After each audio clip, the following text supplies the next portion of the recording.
Hello, welcome back. If you're new here, I'm Endo, and this is a Sub Hunter. Now, this was originally created by Eggnog, a very nicely detailed ship, but I have modified it, hacked it a little bit, made it kind of ugly, especially with the hull. If you look at that, it's a bit optimized, but actually it's kind of broken up a bit more in the front.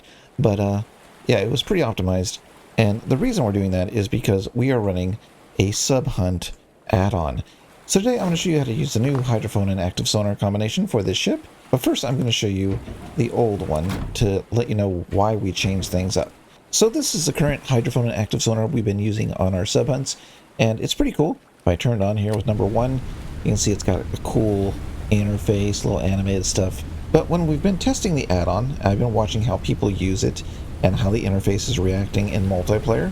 And, you know, there's some, I don't know, maybe lagging due to the monitor using Lua code for updating all the interface. So sometimes we would get things not in the right positions. I think that's what was happening.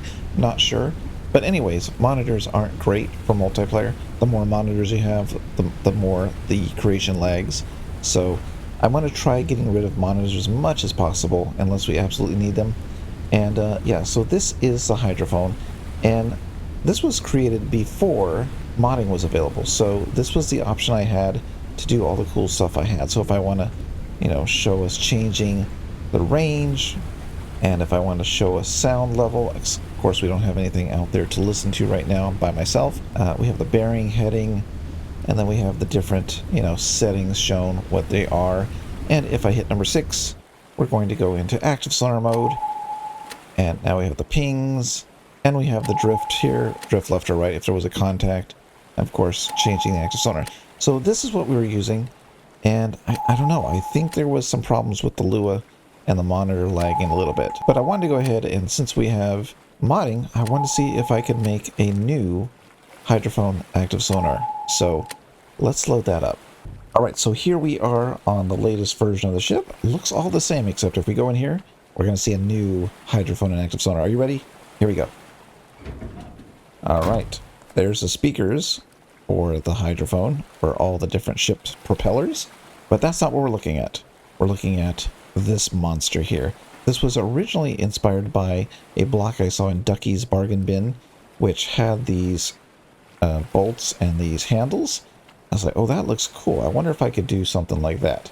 So these are actually from his mod, and I asked for permission to use them. So we've got the bolts and the handles, and that's because I had no idea how to model in Blender. Also, I believe these frames are from his mod as well.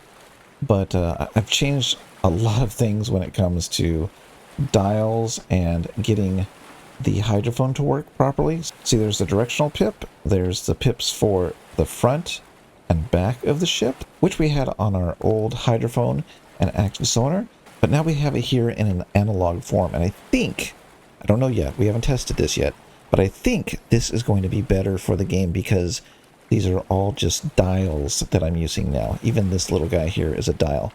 And I think without the monitor, and we're just feeding inputs directly into the dials, we're going to get a better experience for like showing data on where the submarine is and all that good stuff. But I'm going to show you how it works, and I guess I should probably do like a proper video, proper tutorial video, but I just want to show you how this works right now and give you an idea of, you know, what I've been working on for the past week and why we missed testing last weekend. So let's sit down, and now I'm going to have to tell you there are a few quirks about it. So first off, you're going to notice that there's this gray box. No matter where I look on the interface, I am not getting the readouts for these dials. So this might be a problem, this might not be a problem. I don't know. It needs to be tested to see if people can live with having to actually read the dials.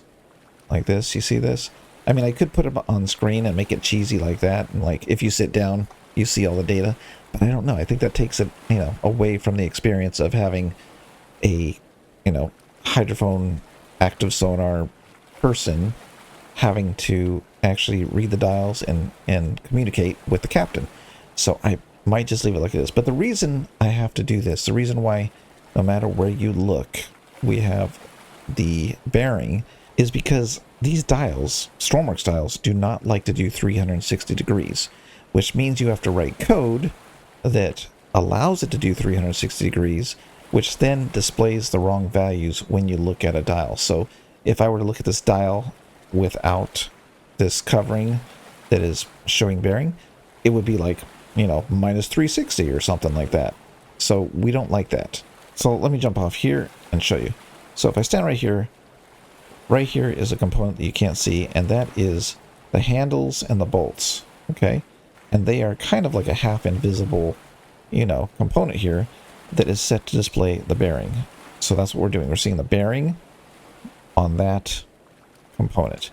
And then if we look at this block here, where it says bearing, this is actually this dial here, and it is displaying the incorrect bearing because 180 is what I need to make the pip go to 0 starting off for the bearing, if that makes any sense. So the idea is that Stormworks dials don't do 360, so you have to, you know, convert things into 360, and you get bad readouts like this one.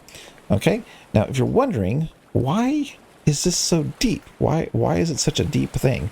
And that's because each of these dials is doing, you know, a little bit crazy stuff. This is a 2x2 interface. So let me sit down again. This is 2x2. I wanted it in the center, and I didn't want it to be a 3x3 interface, and I didn't want it to be a little 1x1, which these are. So I made the first layer the props with the correct bearing display. The second layer, which is all these numbers here, and the display for the, I believe it's display for the main pip, for direction pip. And then I have a third layer here, which is the ship's heading, which is represented by the green and the red for the back of the ship. And those change independently. And then we have another layer, which is for this range dial. So then I have like a fourth and fifth layer. The fourth layer is because we have to push this dial out from its original position all the way out in front of this interface. Yeah, this was a pain in the ass. And so anyways, so this 3D dial is pushed out. This 3D dial, of course, pushed out. All of these are pushed out. The lights, everything. And so they sit like in a layer back here, I guess. Wait, 1, 2, 3. There's, yeah, one layer here. And then for this one, having two dials, you know, it can't sit here or here.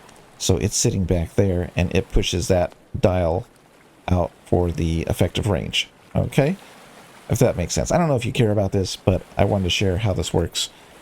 Because I'll probably be releasing these if you want to play with these dials on your own sub. Like if Nova, or not Mopman, whatever name he goes by, wants to use these dials, but use, you know, data from traditional Stormworks sonar and stuff like that, he could use these dials if he wants. Or you could too. Whatever. Alright, so when I sit down, you can see it turns on this center thing here. And right now, we are not doing anything. We have our little pips that come on that we can see. This is the front of the ship. This is the back ship. Of course, when you point your hydrophone in the back ship, if the engine is on, you're going to hear it. So not very useful. But the idea here is to show you where the direction of your ship is so you know where you're pointing. Okay, so right now, nothing is on. So I'm going to hit number 1. And that's going to turn on whatever functions we use for our hydrophone. So we use volume as we search around looking for a sub, and we have our effective range and range. So the way this works is up and down, we'll change our range setting. Okay, so now we're at 6,000 range, and you'll see the bottom dial, which probably be a different color, is showing our effective range. And that changes based on our engine speed. So I'm going to go ahead and go up to like 12, right? And you know what? Let's go turn on the engines real quick. And I'll just show you how this works. I'm going to make a proper tutorial for this, but right now, let's just, you know, play around here just to get the idea. So if we just get this thing moving, we'll just do that, whatever. And come back down here, sit down. You're going to see that this dial is the effective range. So now we're only at, what, 9,500 range, but we're set to 13. So our speed has decreased our range, and this is just to let you know, we didn't have to do that. Just something we want to add visually so you can see, you know, your range is being affected by the speed of the boat. Okay, cool. So we have our volume dial, which is not going to do anything because that submarine out there has a dead battery and it's not making any noise, so we can't spot it. Okay, so what we're going to do, since we cannot find this submarine, we're going to swap to active sonar. So we're going to hit number 6, and that's going to turn on these interfaces. That's a bug right there. That should not be saying shallow. That should only change if it pings us up, so I'll make a note of that. But right here we've got our ping going on, and what it's doing is sending out a ping, and we're waiting for something to be found. So there's nothing there. So each ping you have to wait. Okay, nothing there, confirm. And then you want to move your little pip a little bit and let it ping again, and so on. This is our depth under kill, and that comes in handy for helping this estimate the depth of the sub for depth charges. So although we could probably, if we wanted to, give you the exact depth of the sub, we're not doing that. We want to go ahead and give you like a estimated depth of shallow, medium, or deep. And that's because we want to kind of balance out the gameplay so everyone's working together, right? So with that in mind, let's go ahead and actually ping the sub. I know it's probably right about over here. Ping. Waiting. It's much easier to find a submarine when it's moving, because what you want to do is, there we go, you want to have your hydrophone to locate and find out where it's at. Okay, so it's moving to the right. This is incorrect. There's a bug there. It should be only doing a max of 0.5, so I gotta fix that. Ugh, so many bugs. But anyways, you get the idea. This is why this is not a tutorial, because there's bugs still. So we're getting our drift angle is up. It's moving towards the right of us. There is our range. It's at 1800, and we're getting closer to it. And it is saying that it is a shallow depth, and our depth of kill is at, I don't know, what is that, 180, something like that? So something to remember, this is also estimated by the depth of kill plus the crush depth that we have the setting of the game. So if we know the crush depth of the submarine is roughly 100, right there, this is being calculated from 0 to 100 for the segments of 3 segments to say if it's shallow, medium, or deep, if it's more than the crush depth. So now if this was at, I don't know, let's say 60, that's going to be less than the crush depth, so we would calculate this shallow depth from 0 to 60, if that makes any sense. I'm going to have to do a proper tutorial after I fix these bugs, but you get the idea. What is that? It's like way over here, isn't it? Oh, there we go. We found it again. 1200 range. That needs to be fixed. But yeah. So anyways, let's turn this off. It's driving me crazy. So anyways, this is the work in progress. Almost complete. Just a few tweaks. As you can see, that dial is busted. That shallow depth is staying on when it shouldn't. And I think that was about the only bugs I saw. But yeah, I'm really excited to get this out into the gameplay. And I think if everything goes well, we will be testing this coming weekend. So if you want to join in, you're going to want to go to EndoEvents and join that server, and make sure you watch the events channel to see if you can sign up to play. So anyways, I will be doing a proper tutorial on using this, and hopefully releasing this on the workshop if you want to use it for your own project. Like I said, these are a pain in the butt, but I think it turned out pretty good. Anyways, let me know in the comments what you think about the new active sonar hydrophone, and I will see you next time. We do the depth charge dance, hey! Zigzag and prance.